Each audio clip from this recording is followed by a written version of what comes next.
The broadcast is now starting. All attendees are in listen-only mode. Good afternoon and welcome to today's DMA webinar sponsored by Infocore, International Direct Marketing, Key Insights and Best Practices. I am Megan Bradley, the Education Events Coordinator here at the DMA. The DMA is proud to support informative events such as today's webcast. If you would like to learn more about the DMA, please visit thedma.org. Also, make sure you join in on the conversation today and contribute any questions or thoughts you have using the question functionality found on the right-hand side of your screen. We will do our best to address all of your questions at the end of today's session. Joining us today is Kitty Colding, President and CEO of Infocore. So without further ado, I will turn the presentation over to Kitty. Thanks, Megan. Hello, everyone. It's awfully nice of you to come spend some time. I hope today proves to be useful and informative for you. This is a quick rundown of the things that we're going to cover today. And as Megan mentioned, please do submit your questions as we go, and we will do everything we can to get them all covered at the end of the presentation. We're going to talk a lot about sort of nuances and opportunities and areas of risk and methods to evaluate your international direct marketing activities. We'll start by talking through our capabilities and why we pay attention to these things, and then we're going to cover some very specific sort of concerns and mistakes that we find, some good surprises. We'll look at data inventory globally. Look at data privacy, look at how we evaluate international data quality, and which is something we've developed by virtue of working with our clients and understanding their needs and looking kind of at the landscape. Some tools that we use to evaluate global markets, and then get into some practical advice around doing projects in some of these parts of the world. So we'll dive in. So just to quickly give you a sense of our capabilities, been around a long time, 21 coming up on 22 years.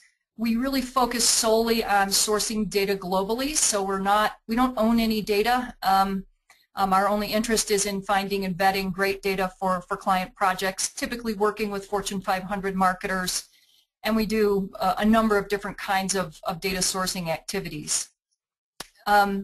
We work in 85 countries around the world. In some cases we're sourcing data for direct marketing, in other cases for append and enrichment projects, sometimes for specific apps that require validation data, and in other cases for things like modeling and analytics and segmentation, which can be challenging in some more nascent markets.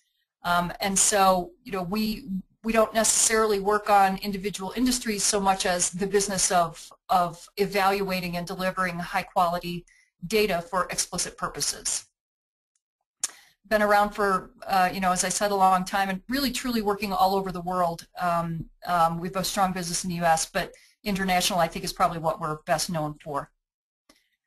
Just a quick look at some of our clients, very proud of that. So let's dive in and look at a few basics and you know, something that we think of as kind of our top 10 list. What we're really thinking of here is it's often difficult for marketers who are accustomed to working in the U.S. or perhaps in markets like Western Europe, which are very sophisticated. It's easy for marketers and their agencies working in those locales to assume that the process for identifying data and actually executing direct marketing in other parts of the world is pretty similar to the way that it is here, but it's just not the case. And so over the years we've been collecting some of the things that we've seen trip up our clients most commonly. So that's kind of we're starting with our little top 10 list on that. The first one, which we're going to talk about a bit more later in the presentation, is that data privacy is no big deal. And any of you, I'm sure, knows how critical data privacy is anywhere that you go, but particularly in some parts of the world where they're marching people off to prison for violating data privacy legislation, it is a big deal. It's changing very rapidly. and in some cases very onerously. And so that is a critically important consideration in any international direct marketing activity. There are, in the U.S., again, I think folks are typically spoiled with kind of the quality, the consistency, the legitimacy of the data, which is typically available, but that is not always the case internationally. And a lot of times, clients will run across data that's pretty inexpensive comparatively, and it's incredibly important to understand the provenance of the data, because there is a scary amount of data that's been illegally or fraudulently obtained. And so that's a very, very big part of what we see. We'll see someone come in with some data that they'd like to use, and if we do some research on it, we find that it's really not compliant data, and they really shouldn't be using it. When you're talking about things like, for example, B2B data, formats, industry codes, things like that do not translate easily. A lot of people assume, sometimes we'll get requests just, I want these SIC codes in these 22 countries. There are many different coding schema around the world. Titles for, a CMO is really not a thing in certain places. And so it's important to get pretty detailed about what you're looking for and not sort of assume that the same formats and codes and things like that are going to be translated. It typically takes a little extra time to get those things from what perhaps your view is to translate it into the local view of how to acquire data in other markets. It is always challenging to find skilled, reputable service providers that are going to be able to handle data either in local language or, in some cases needing to take local language data and translate it. When you're talking about projects with multiple markets, that is a very defined skill, and so even some of the biggest partners that we work with have limitations. So it's incredibly important to, as you're getting into some of these places, look at what the requirements are going to be of the project and get those service providers lined up in advance and really do your homework on them. If you're not working with someone who's going to do that for you, definitely spend the time to understand on the processing side, or some of the nuances of the project. If you're doing suppressions, or you're doing a lot of merge purge, you're working with a provider, or in some cases multiple providers that really do have the experience, because you can waste a lot of time and a lot of money if you don't have that understood up front. When we talk about liquidity, what we're really talking about is the actual moment of getting your hands on the data and being able to deploy either your direct marketing activity or complete, let's say, your append project, or conduct the analytics that you might need to be deploying. And so what we're saying there is, often that last mile feels like 50 miles, because you will run into hurdles in certain parts of the world that you just would never expect, based on all kinds of crazy situations that you could run into. And so generally, we want clients to give themselves lots of extra time and to research everything to do with physically getting your hands on the data, and then utilizing it, whether you're deploying email or understanding the schedule and the timing, because we've seen projects get derailed with a set of assumptions around speed at the end that unfortunately cannot be met. Same idea here, execution and deployment. Got to give a lot of thought in international markets around some of the hurdles you may run into. Data quality and available attributes, so direct marketing data that might be available, highly inconsistent from market to market, and even within a country. We consistently see maybe 5, 10, 20 data sets that might be appropriate for a project, but with huge differences in breadth and depth of data. So in certain kinds of markets that are at a certain stage, you'll find very broad data that's very thin. There's only a few attributes, but it has good coverage, so it's going to cover a large percentage of the population. And then if you're looking for data that's very deep and has a lot of attributes and you have a lot of selects, things that would be important to you about selecting the data, frequently those data sets are not as, there aren't as many records in those data sets. So we find a lot of times we're doing kind of patchwork in given markets and stitching together big broad data sets with smaller vertical lists or response lists that are going to collectively accomplish the objective of the marketer to really truly target the recipient of the marketing message, or if it's an append project. So it's important to kind of go in with that assumption that you may have to make some compromises and you may not find the sort of plethora and richness of data that you may be accustomed to in your home market, if that happens to be the US or many markets in Western Europe. Pricing is an adventure in all cases internationally, so do expect a lot of variables, and it's easy to make assumptions about pricing, but I would caution you against that, because I think there are a lot of ways that you can come up against a really bad budget number because you've made some pricing assumptions. So it pays to do your homework and look, data set by data set, list by list, and make sure you know absolutely everything that's going to go into your price before you set a budget. Precision, we get some. I mean, in the U.S. again, we're able to be incredibly precise about some of the targeting requirements. That is often very, very difficult to do in international markets, even in big, very mature markets. Even a market like Brazil, we had a client recently that was looking at some very unique products for bladder control, and they do a lot in the U.S. They were looking in some other markets, and some of the partners that we worked in some of the other markets were just aghast that such a thing was even available in the U.S. And readily, I mean, there's hundreds of data sets available in the U.S. to sort of hone in on that particular medical condition, but that is really not the case in a lot of parts of the world, even very mature markets. So again, kind of expectation setting, worth thinking through what your compromises might be if that really precise data may not be available. And always just the number one issue is, however long you think it's going to take, double it when you're working internationally, because expedited timetables are just, you're just setting yourself up for a lot of frustration.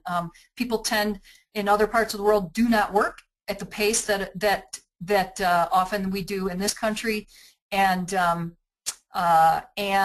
expectation, especially when you're pulling together multiple data sets or multiple markets, it just takes a lot of time. So give yourself plenty of time in your planning, really for every aspect of your execution. When we look at, I covered some of this, but when we look at sort of the differences, again, if you're coming from a very mature market and you are looking at kind of your expectations being set through kind of maybe experience in the U.S., it's important to understand these are some of the areas where we see the biggest divergence in expectations. So we touched on data quality a second ago, but in the U.S., very consistent data collection methodologies, standards. Data is generally at a very high level in terms of quality and appropriate methodologies that are compliant, but you do not find that across the rest of the globe. It is very, very challenging sometimes, and you have to do really good homework, good careful looking to be sure you understand that quality issue. You're doing appropriate testing, always test to make sure the data is what you expect. Examine the data, all those kinds of things. In the U.S., you all know there's a great, Nextmark, and there's other, SRDS, other repositories of data, kind of an electronic marketplace of data that's available for rental or for licensing, etc. Infocore maintains an international data repository because, frankly, there isn't one outside the U.S. that covers data outside the U.S. Nextmark has a little bit of data in it, but you know, there is a marked lack of such a thing outside the U.S. There's one smaller source that covers parts of Europe, but it's not very comprehensive and it's not very up to date. So one of the things we did is build our own data repository, which I'll tell you about in a few minutes, just to track all the metadata, the data card level data about data sets outside the U.S. But that's important because if you don't know what there is, it's hard to know what you're looking to buy.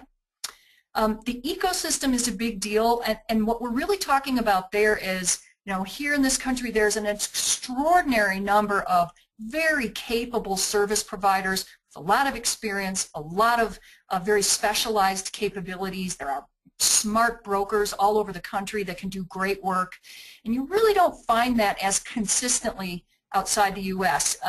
You'll find some patchiness in kind of your required service providers, and so looking at that ecosystem is an important consideration as you go into international markets, but expect that it will not be as rich and fulsome as you would find here.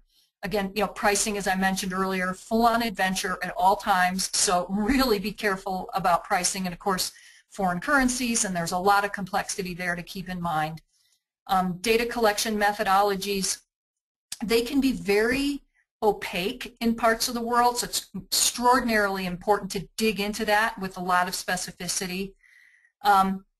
We'll talk about this data availability issue in a couple of minutes, but you know, there's just a colossal amount of data in the U.S. and in parts of Western Europe. U.S. far and away by a factor of 100 more prolific in terms of available data sets for direct marketing purposes, but in many parts of the world outside of Europe, there's really maybe only 20, 30, maybe 40 data sets that are usable.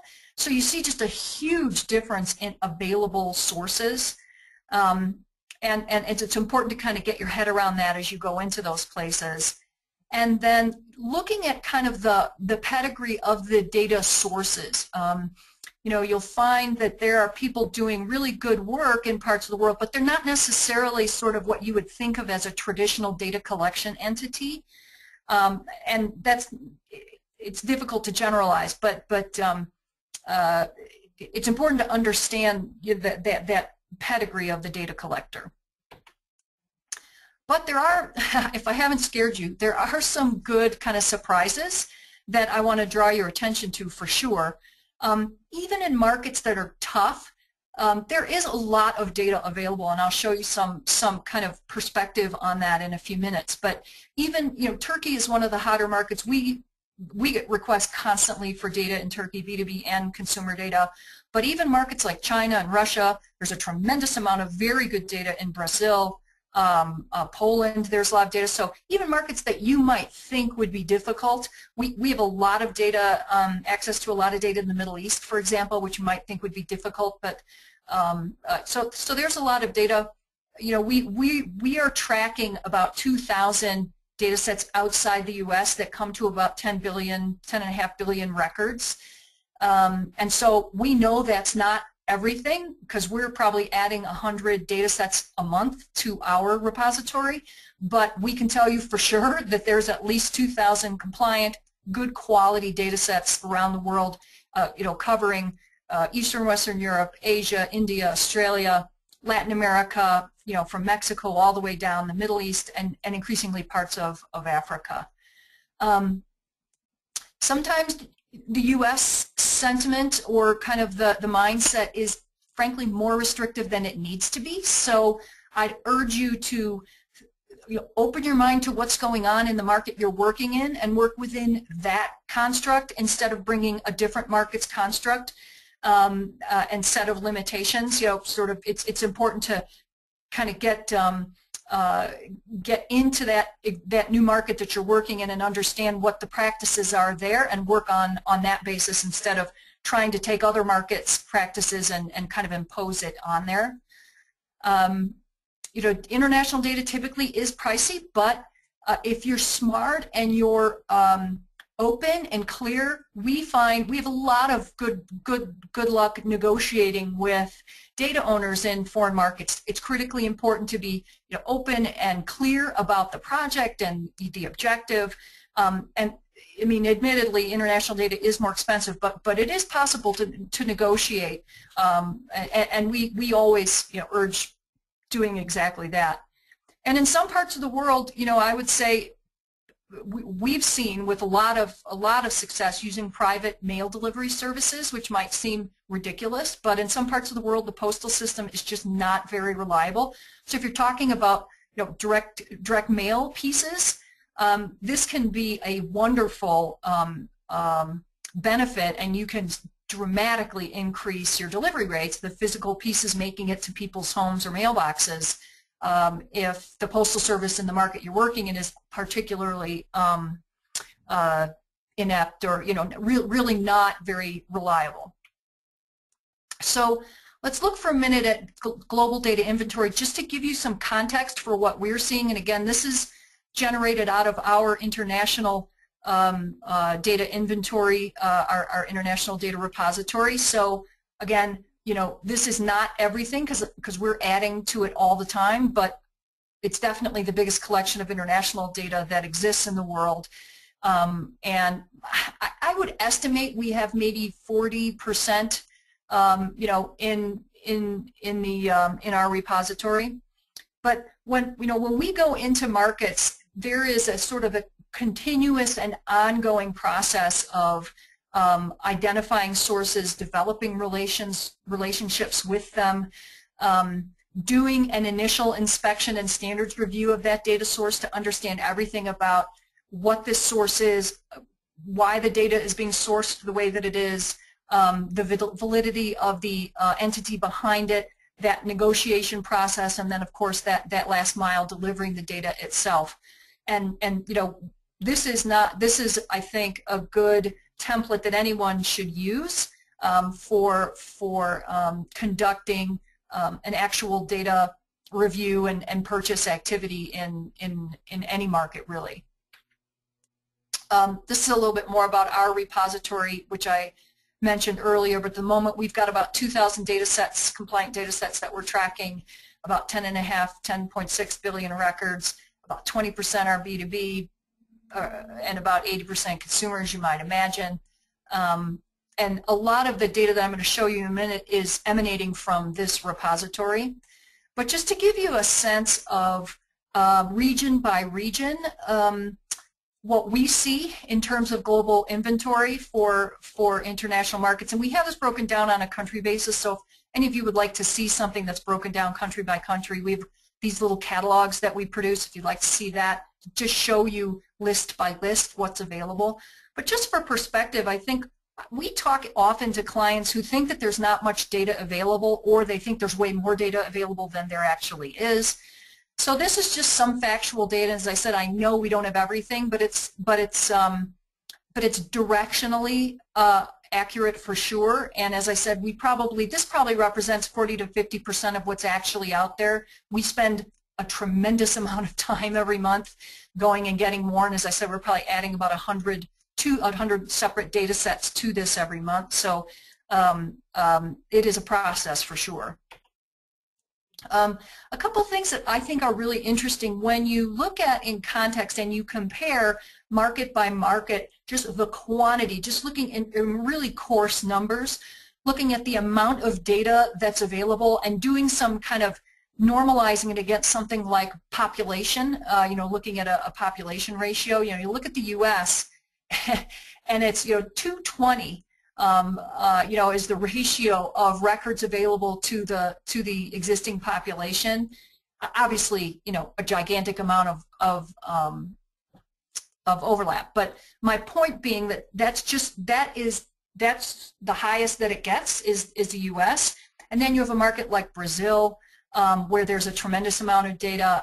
The U.K., where there's a lot of data, and actually, I would. You know, that's getting updated all the time. So just for context, it's interesting to look at some of these markets and understand kind of the relative quantities against something like population. This is kind of a layer deeper that looks at, also looks at B2B records as well, which can be very, very interesting to look at the quantity and richness of B2B data included in this, kind of in the towards the middle of this particular slide. But obviously, if any of you want any details on this, of course, we're glad to share it. But again, this is from our from our repository, and you just kind of get a sense of context for some markets, three very big markets, and kind of what the ratios could look like, just to give you some sense of what's really out there. So when we go into a market, we're looking at a number of different areas to try to give ourselves some perspective on how to gauge the relative readiness and sophistication of a given market. So if you think about a place like Turkey, there's a lot of data there, but the sort of data trade industry, the idea of having brokers and companies regularly making their, say, customer data or transactional data available, it's not really a thing yet. There's a little bit of it going on, and they're moving very, very fast. But we've been in Turkey for 3 years working on bringing data, good solid data to market. But it's a long process. There's a bit of evangelizing going on, and what we try to do is help our clients understand on a relative basis what they're looking at in terms of these kind of 5 main areas that we've listed here. So what's going on in the country, legislatively, politically, economically. There may be social considerations that could have an expediting or a dampening effect on direct marketing. Again, this notion of a marketing ecosystem, what's the infrastructure, who are the service providers and agencies and partners in the region, looking at how much data is there, and not just how many records, but how many distinct data sets, and what's the diversity of sources. What you want to see is nice diversity of sources, so you've got credit reporting agencies and big kind of government sources that you can use to validate. You want to see a lot of transactional and customer data from operating entities, whether they be retailers or banks or whatever the participants might be. You would like to see compiled sources and sources from places like social and good contributors. So we like to see a diversity of sources. That gives us a sense that a market is nice and mature, that you really have a lot of choice and you're going to be able to validate against different sources, and as a result you're going to be sure that your direct marketing is hitting exactly the right target. Obviously looking at quality is a big deal, and on a consistent and on a list-by-list basis, how good is the data, how much can you rely on it, do you need to have a big fudge factor in there or not. And then that whole issue of liquidity around pricing, delivery, and any unique hurdles that you may be shackled with in certain markets. One of the things that we did was we developed something called a GMDI, the Global Marketing Data Index, and really what we tried to do is take everything from this and put it into a score, a numeric score that would give marketers kind of a form of shorthand to help them quickly say, well, if on a scale of 1 to 10, if the U.S. is 9.9, what's Turkey? Is it a 4.2? What's Brazil? Is it a 7.1? So to give folks an easy way to understand what they're getting themselves into in a market, in essence, when they're going to go to do some direct marketing.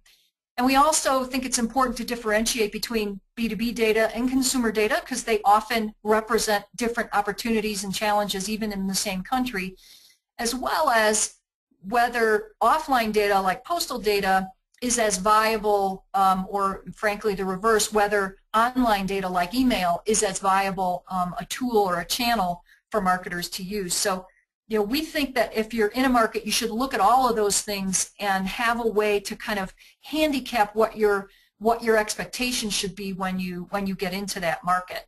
So that's the reason we developed this, and again, trying to put some process, some science, some mathematics behind some of these considerations, which can be a little overwhelming if you break them all down into their sort of constituent elements. So these are kind of the main categories that we look at that I mentioned a few minutes ago. So the report that we did on Brazil in terms of GMDI, to give you a sense, You know, the score overall for Brazil was just under 7 on a scale of 1 to 10. And again, you know, breaking it up between offline and digital data, and then business and consumer, just to kind of give a marketer a sense of how sophisticated, how ready, how liquid that activity is going to be when they actually get into the market. So this is kind of our way of trying to make sense of it. Very much a work in progress. We're happy about this, and we found that it adds a lot of value for clients, but it's trying to put some system and some science into this a pretty big, sometimes squishy set of issues. I'm not going to spend a lot of time on this. This is from our report. It's really interesting things going on, obviously, in Brazil. It's an incredible market. It has some enormous opportunities, but some real challenges as well, given its infrastructure and what's going on, in some cases, politically, and just sort of the way business is done there.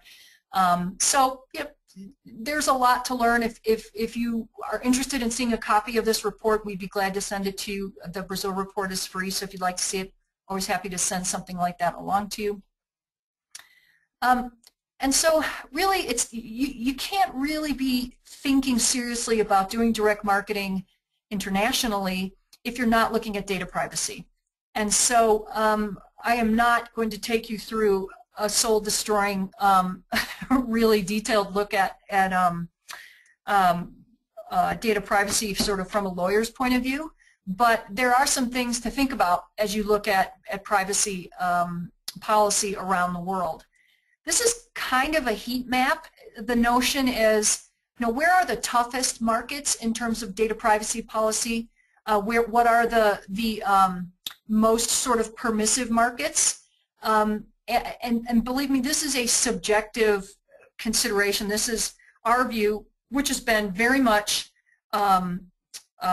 influenced by a partner that we work with extensively, a company called DLA Piper, which is a very big law firm, and they do incredible work, particularly in this area of data privacy. We really rely on them extensively. But the idea is just to kind of give you a quick sense of who you know, which countries are the toughest.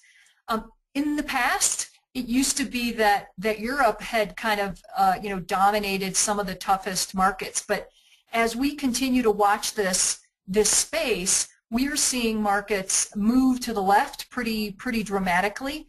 We're starting to see, as new changes get implemented, markets like Malaysia and Singapore and Philippines is starting to move. You know, we're going to do an update to this at the end of the year, but I think you'll see a lot of Southeast Asian markets moving to the left here. This is to the very much stronger category. China is a really tricky one because, you know, for example, they're new in March. They released some new privacy policy considerations, and they are on the surface excellent policies and consistent with some of the best, you know, policy in the world. The problem is they're inconsistent in terms of when you kind of peel off that first layer. There are real challenges with how one could meaningfully comply with those requirements, and so that's challenging as well. For example, there's no enforcement body in China. For things like consents, they have the right set of kind of what type of consents are required, but they don't, for example, specify the form of consent. So in other words, a verbal consent could be acceptable given that they are silent on form of consent. And of course, that's ridiculous. How could you possibly you know, indicate in some, you know, risk management capacity that you got a verbal consent? You can't really document that. So that there are some real challenges in parts of the world. But what we are seeing as a macro trend is that markets around the world are getting more and more serious, more and more restrictive, and they're looking at very serious fines, jail time in some cases, for some of these considerations. So not something to be taken lightly, for sure. When we look at privacy and we're helping our clients understand what's going on in a market, these are all the inputs, and I'm not going to go through all these because it's really intense, but just to give you a flavor for the elements that are looked at when one is evaluating compliance. And you really have to think about all these things and look at the legislation, and then take your data set that you're considering using and lay it up against this and say, how well does this comply or not? We can do, this is what we've seen other clients do for themselves, and we can do it for them. This is a look at how people go through privacy reviews to really evaluate whether a given data set is compliant. And so, you know, you can do a little of this, you can do a lot of it, and it really depends on how complicated and difficult the regulatory environment is in that country, but there's a lot to think about, of course. I am not going to read you that, but if you want a copy of this, you know, there's some new policies that have come up that have $1 million a day fines in certain markets like Canada with their new CASA legislation around email. You know, things to take into account for sure. And then just kind of getting practical as we work with clients, the things that we are surprised but are consistently required in terms of bringing a project into play. So obviously on the front end, we're always urging clients to be very clear about what they're looking for. What are you trying to accomplish? How long do you have to pull this off? Obviously, what markets are you looking at? What channels are you interested in the market? You know, what kinds of quantities are important? This is really basic stuff, but to be honest, it's surprising how often sometimes, I think because it's international and there's a lot of uncertainty about, you know, what's available and what can I get done. This is basic, and you should start kind of by having this in mind before you kind of go out and start sourcing data and start looking at your creative and kind of what you're trying to execute. Looking at the options with a real eye toward the medium that's appropriate for that market. You know, we'll have clients that have, you know, a direct mail piece, and they'll say, you know, this is the piece, and it's going to these places. And you know, in certain markets, that's just a bad idea. Direct mail is not going to perform for you, so you might as well light your money on fire and throw it out the window. And you know, we don't want you to do that. So we want you to take the time to understand what's happening in that market, which media are the most successful, the most effective for delivering marketing messages. You know, what's the custom, what's being done effectively in that market. And then looking at data sources, you know, I think it's easy for marketers to look at sources that are, you know, big global sources that might cover 25 or 30 countries, and they'll think, oh, geez, I'll just get that data, it's fine, you know, and we'll use it. We find that sometimes those are good options, but mostly we find that local in-country data sources are by far the best in terms of giving you recipients that are going to be very responsive to your marketing message, that are very fresh, that have a lot of accuracy, and that are give you enough attributes, enough selects to let you really hone in on the data that you're looking for. And so we always recommend. We work with some big global sources, but we also work primarily with local in-country sources, and they are typically, as I said, the richest, the most effective data that we would recommend and source for given projects, especially when you're looking for a campaign where you need conversions, where you're tracking, you know, clicks on emails, or you're looking for responsiveness to taking action on a particular message.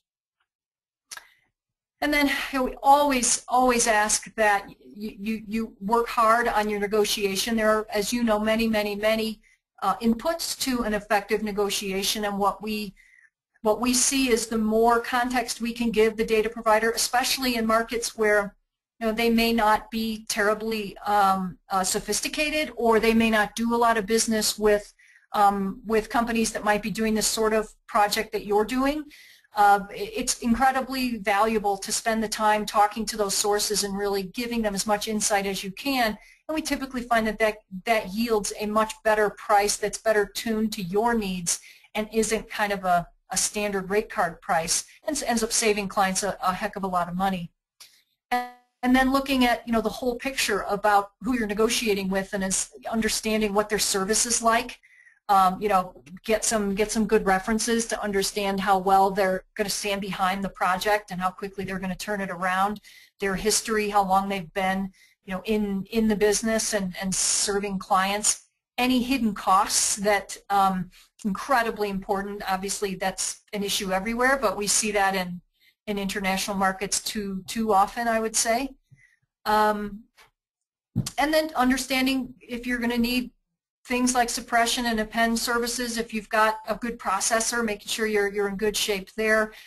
And one of the things that I think gets overlooked way too often, and this is a big deal, is getting your local partner to help you refine your message. If you can be a little bit flexible and talk to, we see a lot of value from local data providers looking at a message, an email message or a postal message or even a telemarketing script, and looking at it and helping them in a nuanced way refine that message so that it's really going to hit the mark in terms of getting the point across and engaging the intended recipient.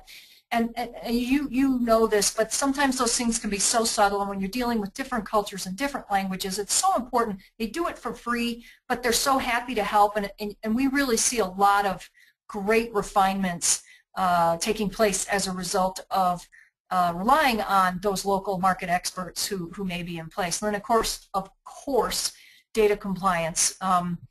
You know, we see way too often you're going to get really far down the track for getting a project done, and you do compliance as sort of a last step, thinking it's going to get a rubber stamp, and you run into some really scary stuff.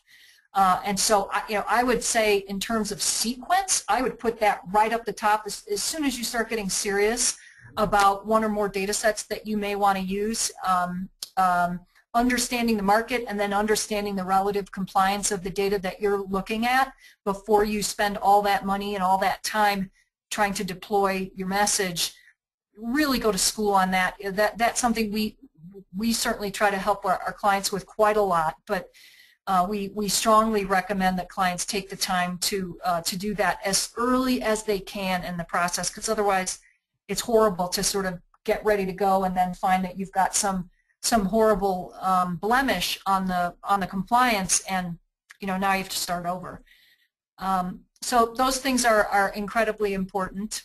And then data validation, we've talked about, you know, and I already covered some of this, but overall what the policies are, how consents are collected, is a little more kind of depth on compliance.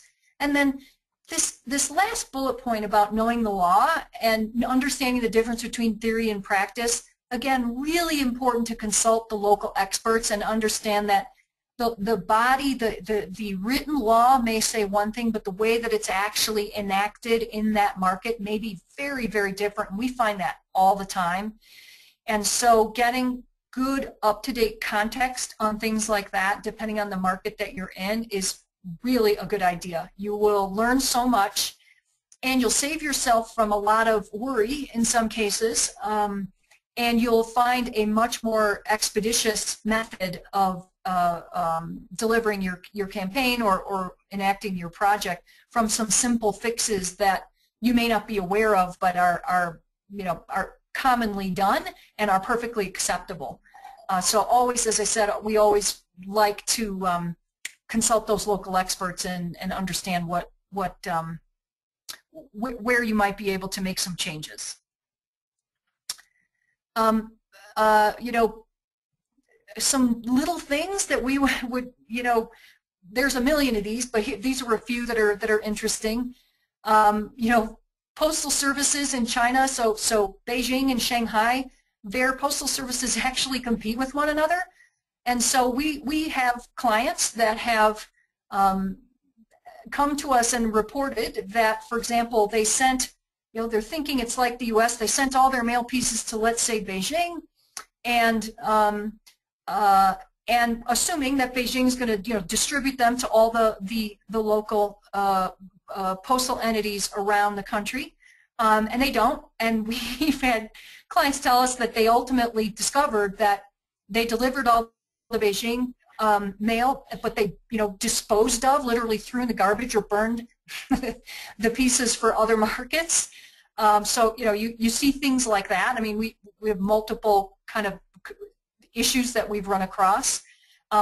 Private mail delivery services, as I mentioned earlier, is a big deal and can make just a huge difference in the number of pieces that actually make it to people's homes or mail receptacles, and it's often less expensive. Private mail sounds like, oh my gosh, you're FedExing every piece, but it's actually often more cost effective, and you'll get, in some cases, a 50% improvement in delivery rates. So a big deal.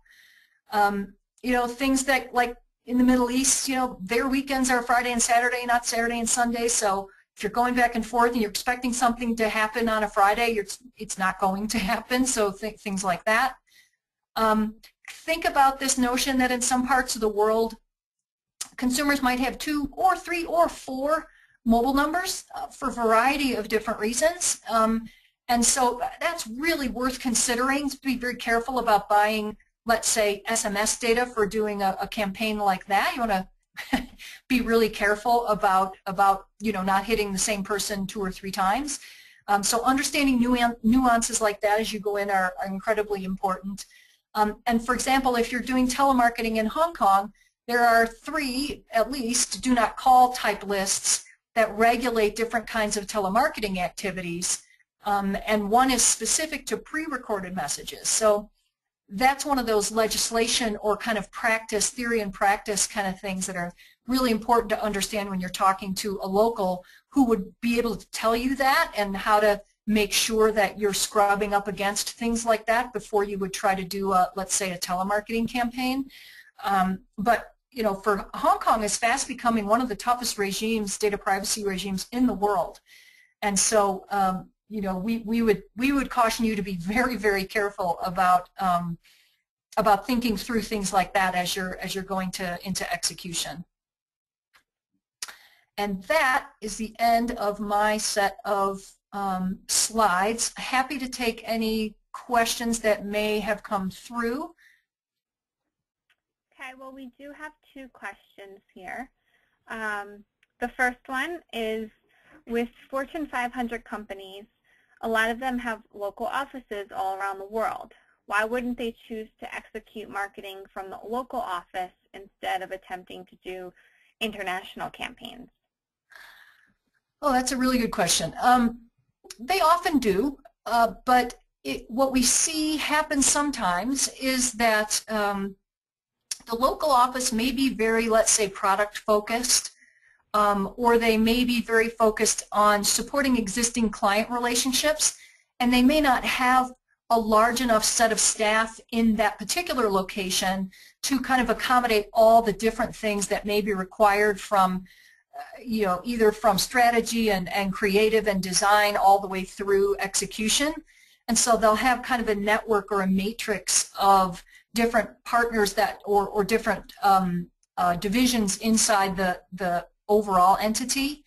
But obviously, if you've got a local office, you're in a much better position to understand the on-the-ground realities, and it's always beneficial to work with the local office wherever you can. But what we often find is that if it's a U.S.-based company and they have offices in other countries, sometimes those offices don't have as much depth of staff available, so they end up doing things with other partners or other aspects of the company, maybe from kind of the home office perspective. Okay, great. And then the next question that we have is, how easy is it to establish ROI or track campaign results in international markets compared to the U.S.? Yes, that is a good and a big question. Well, certainly when you're doing email, there's that first layer of ROI that you can understand around opens and clicks, and just like in the U.S., you often find in international markets that the email will get deployed by the data owner, and then you'll retrieve the way we handle is we collect all the metrics from the deploying entity, harmonize all those, bring them together if there's multiple partners and then bring them back to the client in one cohesive report. So email, by its very nature, is easy to understand. Of course, the trick is in, what did those clicks, what did those opens get you? Well, what kind of conversion behaviors are you looking for? Are you looking for purchase? Are you looking for a download? Are you looking for someone to utilize a coupon in a purchase process, sign up for something, join something, things like that. So the trick becomes the proper conversion behaviors, and ultimately those kinds of things end up, frankly, on in the hands of the marketer, because those data end up getting tracked by the advertiser. So you can find a certain amount of cursory data on the front end, and it comes down to, this is direct marketing 101, of course, but having a good measurable set of objectives and ways to measure those objectives on the end game, and giving yourself enough time to track them. But I would say that the challenges that direct marketers face internationally are probably the same as they would face elsewhere, in the U.S. or other parts of the world. And I think the same discipline around having those mechanisms in place to track is exactly the same kind of advice that we would offer. Okay, great. Well, that seems to be all the questions that we have for today. So I would like to thank you, Kitty, for putting on this great webinar, and to Infocore for sponsoring. I would also like to thank all of you for your interest in these topics. I will be sending out a recording of this webinar along with a PDF of the presentation this week. So with that, this concludes our webcast. Thank you for joining us, and enjoy the rest of your day. Thanks, everyone.